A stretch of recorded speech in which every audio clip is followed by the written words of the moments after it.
Franck Ferrand raconte sur Radio Classique.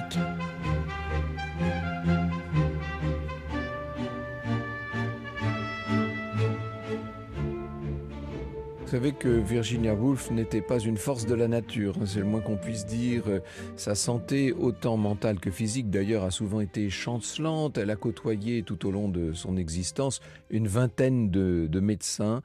Troubles nerveux, crises de démence, tout ça faisait partie de son quotidien. Et à partir de 1913, elle est considérée comme une femme malade, considérée ainsi par son mari qui décide de tout mettre en œuvre pour la soigner. Seulement, le dévouement de son mari, le dévouement de Leonard Woolf, a quelque chose d'un peu suspect, il faut bien le dire. En jouant les médecins, il a l'intention de masquer les troubles nerveux dont lui-même est sujet. La lecture du contrat, entre guillemets, qui a été scellé avec Virginia donne une idée du caractère excessivement dévoué de ce mari, excessivement soumis de l'épouse. Elle accepte finalement le sort qui a toujours été le sien. Je vous donne lecture de ce document. Je sous-signais Virginia Woolf, jure que, premièrement, je reposerai sur le dos, la tête sur les coussins pendant une demi-heure après le déjeuner. 2. Je mangerai exactement autant que si je n'étais pas seul. 3. Je serai couché à 22h25 chaque soir et je m'endormirai aussitôt. 4. Je prendrai mon petit déjeuner au lit. 5. Je prendrai un verre de lait le matin. 6. Dans certaines circonstances, je me reposerai sur le sofa, ne me promènerai ni dans la maison ni dehors. 7. Je serai sage. 8. Je serai heureuse. On a l'impression d'un texte orwellien en tant que tel. Est-ce qu'elle a jamais été heureuse, Virginia Woolf ? Le 28 mars 41, elle quitte à pied sa maison du Sussex en 41. Elle a donc 59 ans. On est au sud de Londres. Elle laisse le visage de Rodmell derrière elle. Elle traverse les champs jusqu'à la rivière la plus proche. Elle remplit ses poches de pierres. Et puis, lentement, elle se laisse couler jusqu'à disparaître. Et quand son mari va rentrer chez eux le même jour, il découvre cette lettre. Je vous lis cette lettre bouleversante, cette lettre d'adieu. J'ai la certitude que je vais devenir folle. Je sens que nous ne pourrons pas supporter encore une de ces périodes terribles. Je sens que je ne m'en remettrai pas cette fois-ci. Je commence à entendre des voix et ne peux pas me concentrer. Alors, je fais ce qui semble être la meilleure chose à faire. Tu m'as donné le plus grand bonheur possible, je ne peux plus lutter. Je sais que je gâche ta vie, que sans moi tu pourrais travailler et tu le pourras, je sais. Tu vois que je ne peux même pas écrire cette lettre correctement, je ne peux pas lire. Ce que je veux dire, c'est que je te dois tout le bonheur de ma vie. Tu as été entièrement patient avec moi et incroyablement bon. Je tiens à dire cela, tout le monde le sait. Si quelqu'un pouvait me sauver, ça aurait été toi. Tout m'a quitté, mais non la certitude de ta bonté. Je ne peux pas continuer de gâcher ta vie plus longtemps. Je ne pense pas que 2 personnes pourraient être plus heureuses que nous l'avons été. Franck Ferrand sur Radio Classique. Elle était née en 1882. Virginia Stephen, dans une famille influente sur le plan littéraire, une grande famille londonienne. Elle voit ses frères intégrer des écoles privées, puis partir dans de grandes universités, tandis que ses sœurs et elle-même reçoivent leur éducation à la maison. Elle est éduquée chez elle, dans le quartier de Kensington, bien entendu. On est tous dans tout ce qu'il y a de mieux dans la Londres victorienne. Dans ses mémoires, ses souvenirs d'enfance les plus vifs ne se situent pas à Londres cependant, mais en Cornouailles, à St. Ives, où sa famille passe tous les étés jusqu'en 95. Les souvenirs de vacances en famille, les impressions laissées par le paysage, par le phare de Godrevy, tout ça, ce sont des sources d'inspiration. On retrouvera ça dans les romans, notamment dans La promenade au phare, bien sûr. Woolf fait de ses réveils à St. Ives la matrice de ses souvenirs. Si la vie repose sur une base, si c'est une coupe que l'on remplit, alors ma coupe à n'en pas douter repose sur ce souvenir, écrit-elle. Désormais, sa quête sera de faire perdurer l'enfance, retrouver les odeurs, les sonorités de cette enfance, notamment le bruit des vagues. Vous connaissez le dernier roman de Virginia Woolf, Les Vagues. La littérature supplée à ce que la vie ne peut plus donner. Virginia, 10 ans après le décès de sa mère c'était Julia, a voulu faire l'expérience de retourner là-bas à St. Ives avec ses frères et sœurs. Elle a poussé le grand portail de nouveau, grand portail de bois de cette demeure qui s'appelait Talent House. Mais cette fois, la magie n'a pas opéré. La maison était là, avec ses 2 fenêtres éclairées. Les vases de pierre étaient là, sur la terrasse, contre le massif de hautes fleurs.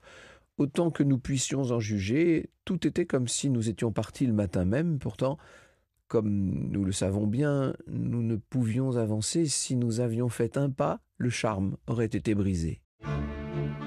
Vous écoutez Radio Classique. Et pendant toute son enfance, pendant toute son adolescence, Virginia va souffrir de voir en ses parents un couple déséquilibré, comme bon nombre de ceux qu'elle peut observer autour d'elle d'ailleurs.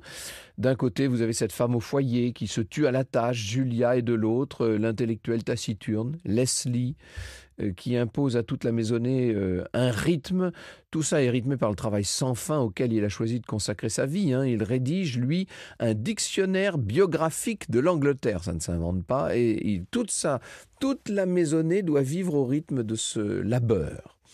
Virginia n'aura qu'une obsession une fois devenue adulte, ne pas reproduire dans son couple le modèle parental, ne jamais accepter la tyrannie masculine comme sa mère avait été dans l'obligation de le faire. Elle écrit, elle peint, elle tire des revenus de son activité de journaliste. Chacune à sa manière, les filles Stephen feront ce dont leur mère, soumise au double joug d'un mari et d'une époque, a été privée, se réaliser. C'est ce que nous dit Alexandra Lemasson dans la biographie qu'elle lui consacre en Folio Édition.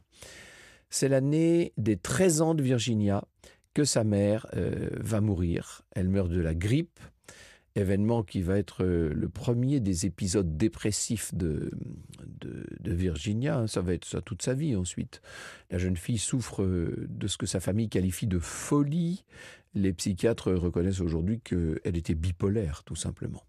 C'est au tour ensuite de son frère Toby de passer de vie à trépas. Il a 26 ans. Les rapports qu'elle entretient avec ce frère ressemblent à ceux qu'elle a instaurés avec sa mère. L'un comme l'autre sont devenus des personnages de fiction, des fantômes qui hanteront l'œuvre complexe et protéiforme de Virginia Woolf.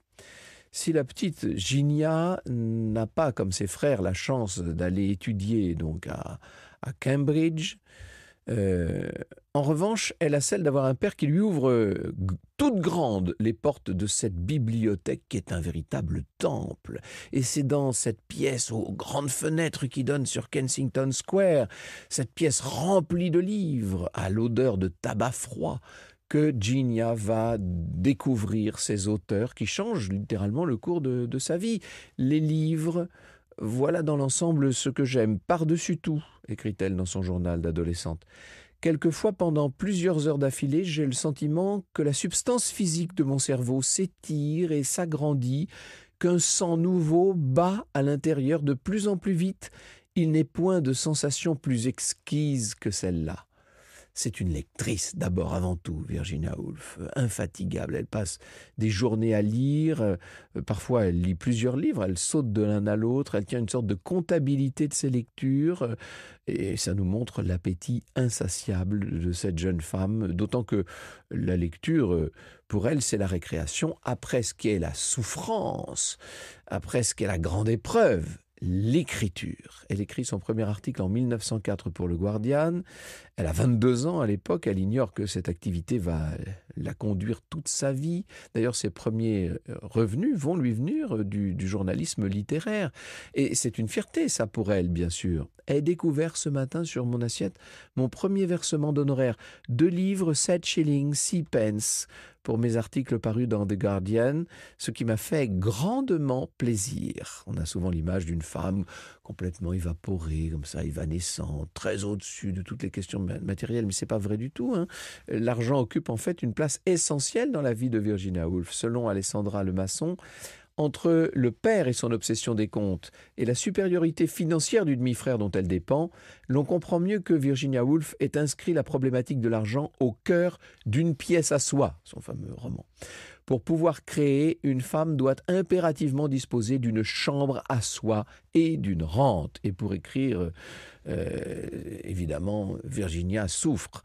C'est un enfer, dit-elle. Il lui arrive de rester des heures devant une cheminée sans feu, la tête entre les mains. D'autres fois, alors c'est le contraire. C'est une ivresse qui va lui faire regretter de voir l'aventure toucher à sa fin. Mon roman vit enfin ses dernières heures, écrit-elle au sujet de la traversée des apparences. Quelle tristesse quand c'est fini. Virginia, qui va devenir romancière, ne connaîtra plus désormais que des états paroxystiques, c'est-à-dire qu'elle est constamment entre une exaltation indicible et un ineffable désespoir. Lorsqu'elle prétend être heureuse, c'est toujours avec, je cite, « cette impression d'une étroite bordure de trottoir au-dessus du gouffre ». Chaque nouveau livre pour elle est une aventure pour laquelle elle n'hésite pas à mettre sa santé en péril. Franck Ferrand sur Radio Classique. Il y a un aspect qu'il ne faut pas négliger, c'est cette espèce de tyrannie masculine qu'elle subit au quotidien. Dans la journée, il y a le père avec son autoritarisme dont je vous ai parlé, et puis le soir, la concupiscence de George, Virginia sera victime d'abus sexuels de la part de ses deux demi-frères, George et plus tard Gerald. Cette soumission renforce la fureur de Virginia contre ce qu'elle nomme les mâles victoriens. Et dans son journal en 1928, c'est-à-dire bien après la mort de son père, elle consigne cette phrase qui résume l'impossibilité de la relation qu'elle avait avec lui. Anniversaire de père, il aurait eu 96 ans aujourd'hui, 96 ans comme d'autres personnes qu'on a connues, mais Dieu merci, il ne les a pas eues. Sa vie aurait absorbé toute la mienne. Que serait-il arrivé ? Je n'aurais rien écrit, pas un seul livre inconcevable. Parmi les essais de Virginia Woolf, un des plus connus, c'est donc A Room of One's Own, une chambre à soi, publié pour la première fois en 1929 et qui traite de la place des femmes de lettres dans la littérature, à une époque où il y en a énormément, surtout en Angleterre, de ces femmes écrivains. C'est un jalon dans l'histoire du féminisme, en tout cas de la condition féminine. Laurent Bury, dans sa nouvelle traduction, une traduction qui vient de paraître en Pléiade, Laurent Bury opte pour le titre « Une pièce à soi » et non pas « une chambre à soi », qui est peut-être moins connoté, c'est vrai. Le titre... Le room du titre original désigne bien une pièce, pas une chambre, même si ce mot longtemps en français a eu un sens plus large que celui de chambre à coucher, mais aujourd'hui quand on dit chambre, on pense à chambre à coucher. Dans la mesure où, comme le dit la conclusion, cet espace doit également être muni de verrous sur la porte, il n'est pas défendu de penser qu'il peut s'y dérouler des choses dignes du plus suggestif des tableaux de Fragonard, nous dit le traducteur Laurent Bury. Une pièce à soi va être bien accueillie par la critique avec de très belles ventes en Angleterre, 10 000 exemplaires en quelques semaines. En 1930, la compositrice Ethel Smith, qui est une suffragette, qui est elle une féministe enragée, Ethel Smith va saluer ce roman comme un tournant et elle se prend à ce moment-là d'une véritable passion pour Virginia Woolf, qui, pour sa part, préfère en rester à l'amitié, d'autant que Smith est son aîné de près de 25 ans. Virginia s'éprend en revanche d'une certaine Vita Sackville-West, qui est une femme de lettres, alors elle, beaucoup plus jeune, elle est de 10 ans, sa cadette Sackville-West. La singularité de Virginia tient dans sa volonté de ne jamais se réduire à l'une des différentes identités qui la constituent, nous dit Alexandra Lemasson. Elle ne se considère ni comme une épouse ordinaire, ni comme une saphiste, terme qu'elle préfère à celui de lesbienne. Elle se reconnaît comme une femme très mélangée. Son mari censure les allusions voilées à l'homosexualité dans les carnets de Virginia. Il ferme aussi les yeux sur son nouvel engouement pour cette jeune autrice. Et quand on lit Mrs. Dalloway, il est tentant de prêter à Virginia Woolf l'attirance physique que l'héroïne Clarissa éprouve pour les femmes, bien entendu. Comme elle ne pouvait résister parfois au charme d'une femme.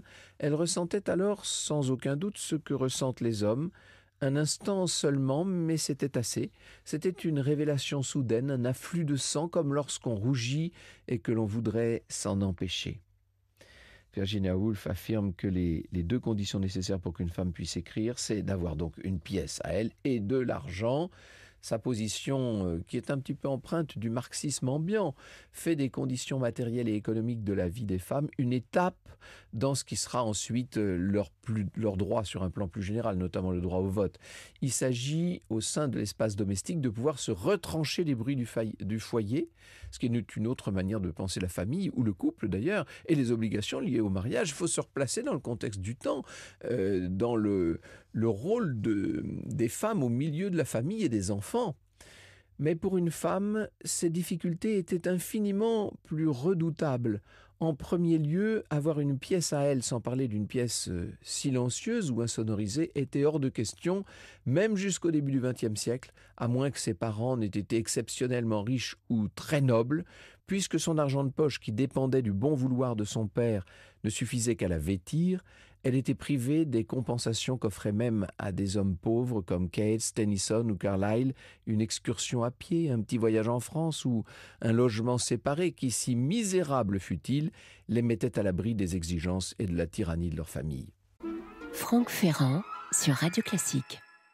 Virginia Woolf veut dépasser une vision essentialisée de la femme et en faveur d'un genre d'une étonnante actualité. Et ça nous parle directement. Elle considère que l'écriture n'a pas de sexe, que l'androgynie littéraire va permettre aux écrivaines de se libérer de cette domination masculine qui aura été en quelque sorte le rejet de sa vie. Il s'agit d'un féminisme qui ne va pas contre l'homme, mais qui entend fusionner avec lui. Il est fatal d'être purement et simplement un homme ou une femme. Il faut être fémininement masculin ou masculinement féminin. Pour une femme, il est fatal de mettre le moindre accent sur un grief, de plaider une cause, même avec justice, de parler consciemment en tant que femme. Et fatal n'est pas une figure de style, car tout ce qui est écrit avec ce préjugé conscient est voué à mourir. Un tel écrit cesse d'être fertilisé. Une certaine collaboration doit avoir lieu en esprit entre la femme et l'homme avant que l'art de la création puisse s'accomplir. Un mariage des contraires doit être consommé. La totalité de l'esprit doit s'ouvrir en grand pour que nous ayons la sensation que l'auteur communique son expérience en parfaite plénitude. Vous écoutez Radio Classique.